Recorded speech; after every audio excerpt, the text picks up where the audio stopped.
هر سحر وقتی که از خانه به سوی کار می روند،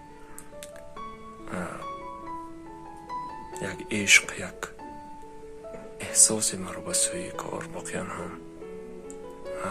با یک نیروی خیلی هم بزرگ می کشاند. در جایی که کار، ایجاد، اندیشه و زحمت قدر می شود، شوقی هرچی بیشتر زحمت کشیدن زیاده در وجود کس پیدا می شود.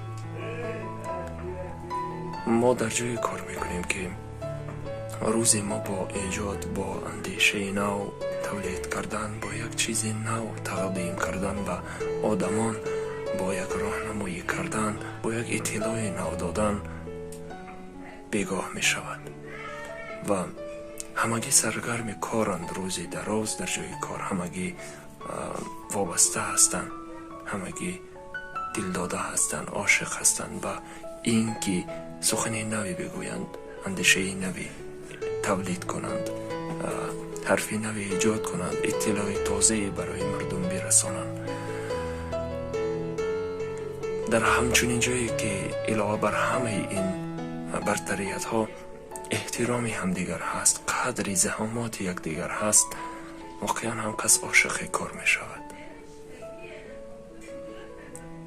از زحمات یکدیگر قدر کنید و همدیگر را احترام بگذارید.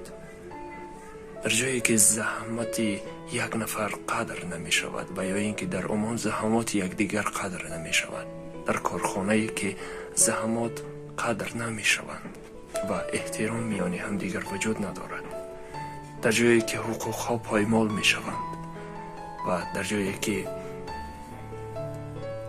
حقی کسی به نام کسی دیگر است، حقی کسی به کام کسی دیگر است، واقعا هم عشق کار کردن روز از روز کم می شود و از بین می رود.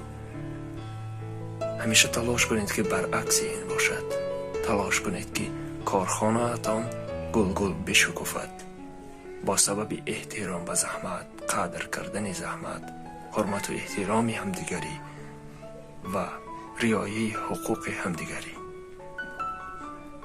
همیشه بگذار چنین باشد که هر یکی ما و شما بگوییم من عاشق شغل خویش هستم.